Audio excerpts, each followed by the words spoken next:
Doctor Agarwal's கண் மருத்துவமனை இலவச கண் பரிசோதனையை வழங்குகிறது. புக் அப்பாயின்மெண்ட் நவ.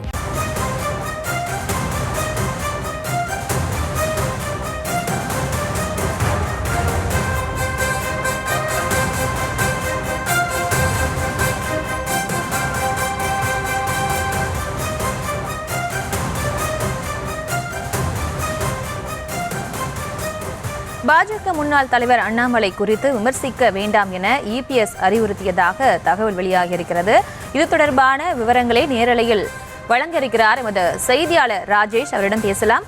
ராஜேஷ் வணக்கம். தற்போது இபிஎஸ் இப்படியான ஒரு கருத்துக்களை தெரிவித்ததாக தெரிவிக்கப்பட்டுள்ளது. இபிஎஸ் வேற என்னென்ன மாதிரியான கருத்துக்களை மாவட்ட செயலாளர்கள் கூட்டத்தில் தெரிவிச்சிருக்காரு?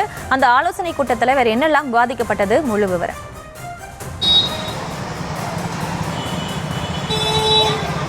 பிரியங்கா வணக்கம். தற்போது நாம் அதிமுக தலைமை அலுவலகத்தின் முன்பு நிற்கின்றோம். ராயப்பேட்டை அலுவலகம். சற்று நேரத்திற்கு முன்னதாக அதிமுக மாவட்ட செயலாளர்கள் கூட்டம் நடைபெற்று முடிந்தது. இந்த மாவட்ட செயலாளர்கள் கூட்டத்தில் இபிஎஸ் அவர்கள் தங்களுடைய மாவட்ட செயலாளர்களுக்கு பல்வேறு முக்கிய உத்தரவுகளையும் ஆலோசனைகளையும் வழங்கி இருக்கின்றார். அதில் மிக முக்கியமாக பாஜக முன்னாள் மாநில தலைவர் அண்ணாமலையை விமர்சிக்க வேண்டாம் என்ற ஒரு உத்தரவை பிறப்பித்திருக்கின்றார். இதற்கு 2 ஆண்டுகளுக்கு முன்பு அதிமுக பாஜக கூட்டணியிலே இருந்தார்கள். ஒரு கட்டத்திலே அண்ணாமலைக்கும் அதிமுக தலைமைக்கும் இடையே கடும் வாக்கு மோதல்கள், கருத்து மோதல்கள் ஏற்பட்டது. அதன் காரணமாக அதிமுக பாஜக கூட்டணி பிளவு ஏற்பட்டது. அந்த நேரத்திலே தான் அண்ணாமலை அதிமுகவை மிக கடுமையாக விமர்சனம் செய்து பேசியிருந்தார். குறிப்பாக அதிமுக பொதுச் செயலாளர் எடப்பாடி பழனிசாமி அவர்களை ஒருமையில் கூட பேசியிருந்தார். முன்னாள் முதல்வர்கள், அந்த கட்சியினுடைய தலைவர்கள், மாவட்ட செயலாளர்கள் ஆகியோரை மிக கடுமையாக பேசியிருந்தார். அதிமுக முன்னாள் அமைச்சர்கள் ஊழல்வாதிகள் என்ற ரீதியிலெல்லாம் கூட பல்வேறு கருத்துக்களை பேசியிருந்தார். ஏன் இந்த முறை கூட்டணி அமைந்து விட்ட பிறகும் கூட அதிமுகவை விமர்சிக்கக்கூடிய வகையிலே கோவையிலும் பல்வேறு இடங்களிலும் விஷயங்களை தெரிவித்து வந்தார். குறிப்பாக அவர் பேசிய பேச்சுக்கள் அதிமுக பாஜக கூட்டணிக்குள் மீண்டும் சர்ச்சையை ஏற்படுத்துமோ, மீண்டும் பிளவை ஏற்படுத்துமோ என்ற அளவிலே விவாதிக்கப்பட்டது. அந்த அளவிற்கு அவர் தொடர்ந்து கூட்டணி ஆட்சிதான் என்றும், நான் இபிஎஸ்ஐ முதலமைச்சர் வேட்பாளர் என்று சொல்ல மாட்டேன் என்ற பொருளிலும் அவர் பேசி வந்தார்.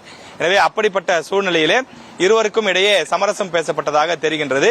அதனுடைய எதிரொலியாகத்தான் இன்றைய மாவட்ட செயலாளர்கள் கூட்டத்தில் இபிஎஸ் பேசும்போது பாஜக மாநில தலைவர் அண்ணாமலையை விமர்சிக்க வேண்டாம், அவர் தற்போது நம்மிடம் நன்றாகத்தான் இருக்கின்றார், எனவே அவர் நம்மை பற்றி எதுவும் விமர்சனம் செய்வதில்லை. அதாவது அதிமுக பொதுச் செயலாளர் இபிஎஸ் பற்றியோ அதிமுகவை பற்றியோ அவர் எந்த விமர்சனத்தையும் சமீப நாட்களாக வைப்பதில்லை. அவர் தொடர்ந்து அதிமுக ஆட்சிக்கு வர வேண்டும், அதிமுக பாஜக கூட்டணிக்கு பாடுபட வேண்டும் என்றுதான் பேசி வருகிறார். எனவே அவர் சர்ச்சைக்குரிய கருத்துக்களை தெரிவிக்காத நிலையில் நாம் வழியே சென்று அவரை விமர்சிக்கக்கூடிய வகையிலோ அவரை காயப்படுத்தக்கூடிய வகையிலோ பேச வேண்டாம், அண்ணாமலை பற்றிய பேச்சுக்களை தவிர்த்து விடுங்கள், அவரை பற்றி விமர்சனம் செய்யக்கூடிய வகையில் எந்த விவாதங்களிலோ யூடியூப் பேட்டிகளிலோ எதிலுமே நீங்கள் பேச வேண்டாம் என்று ஒரு உத்தரவை பிறப்பித்திருக்கிறார். இது தவிர பூத் கமிட்டி 2026 சட்டமன்ற தேர்தலுக்கான பூத் கமிட்டி பணிகளை உடனடியாக தொடங்க வேண்டும் என்றும் தெரிவித்திருக்கின்றார். அதே போல நடிகர் விஜய் அவருடைய கட்சி தமிழக வெற்றி கழகம், அதை பற்றியும் இந்த மாவட்ட செயலாளர்கள் கூட்டத்திலே இபிஎஸ் பேசியிருக்கின்றார். விஜயை பொறுத்தவரையிலே அவர் புதிதாக கட்சி ஆரம்பித்திருக்கிறார். தன்னுடைய அரசியல் வளர்ச்சிக்காக, தங்களுடைய கட்சியின் வளர்ச்சிக்காக அவர் எதையாவது பேசிக் கொண்டிருப்பார். அதையெல்லாம் நாம் பொருட்படுத்த வேண்டிய தேவை கிடையாது. நமக்கு நிறைய வேலை இருக்கின்றது. 2026 தேர்தலுக்கு இன்னும் மிக குறுகிய காலம்தான் இருக்கின்றது. எனவே அந்த தேர்தலுக்கான அந்த வாக்குகளை சேகரிப்பதற்கான, மக்களை நம்மை நோக்கி திருப்புவதற்கான அந்த பணிகளை நீங்கள் கவனியுங்கள். விஜய் கட்சியை குறித்தெல்லாம் நாம் விவாதிக்க வேண்டிய, பேச வேண்டிய எந்த அவசியமும் இல்லை என்றும் அவர் பேசியிருக்கின்றார். குறிப்பாக மதுரை மாநாட்டிலே விஜய் பேசும்போது அதிமுகவை பற்றியும் அவர் அதிமுக பாஜக கூட்டணியை பற்றியும் மிக கடுமையாக விமர்சனம் செய்து பேசியிருந்தார். எனவே அதற்கெல்லாம் பதிலடி கொடுக்கப்படும்.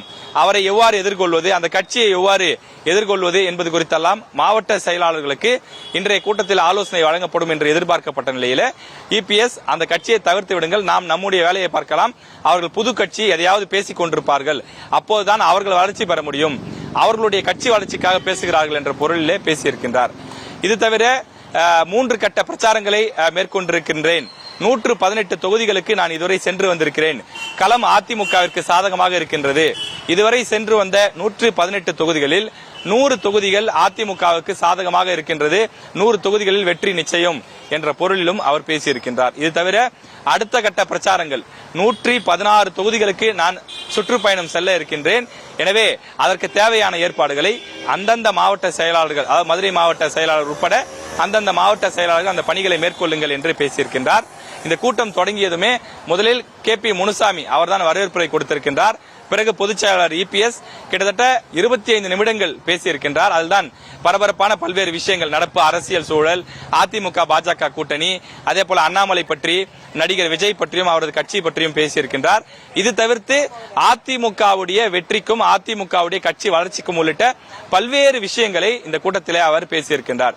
குறிப்பாக மாவட்ட செயலாளர்கள் அந்தந்த பகுதியில் இருக்கக்கூடிய சிறு சிறு கட்சிகள் இருக்கும் அல்லவா, ஒரு குறிப்பிட்ட மாவட்டத்தில் மட்டும் இயங்கக்கூடிய கட்சி, ஒரு குறிப்பிட்ட வட்டத்தில் மட்டும் இயங்கக்கூடிய கட்சி, அல்லது ஒரு சில 2-3 மாவட்டங்களை மையமாக வச்சு செயல்படக்கூடிய கட்சி, இப்படி செயல்படக்கூடிய சிறு சிறு கட்சிகளை உடனடியாக கொண்டு வந்து அதிமுக கூட்டணியில் இணையுங்கள், நான் தேதி கொடுக்கின்றேன், அதற்கான ஏற்பாடுகளை செய்யுங்கள் என்று உத்தரவிட்டிருக்கிறார். இந்த மாவட்ட செயலாளர் கூட்டத்தினுடைய ஒட்டுமொத்த சுருக்கமாக சொல்ல வேண்டுமென்றால் 2026 தேர்தலுக்கு தீவிரமாக பாடுபடுங்கள். களம் அதிமுகவுக்கு சாதகமாக இருக்கிறது. வீண் விமர்சனங்களை தவிர்த்துவிட்டு நம்மளுடைய நோக்கம் முழுக்க முழுக்க அதிமுக வெற்றியை நோக்கி தான் இருக்க வேண்டும். மாவட்ட செயலாளர்களாகிய உங்களுடைய பணிதான் மகத்தானது, அதற்கேற்ப செயல்படுங்கள் என்று அவர்களை ஊக்கப்படுத்தக்கூடிய வகையில பேசி அனுப்பியதாக நமக்கு தகவல் கிடைத்திருக்கிறது. நேரலையில் வந்து உங்களுடைய கருத்துக்களை பகிர்ந்து கொண்டதற்கு நன்றி ராஜேஷ். டாக்டர் அகர்வால்ஸ் கண் மருத்துவமனை இலவச கண் பரிசோதனையை வழங்குகிறது. Book appointment now.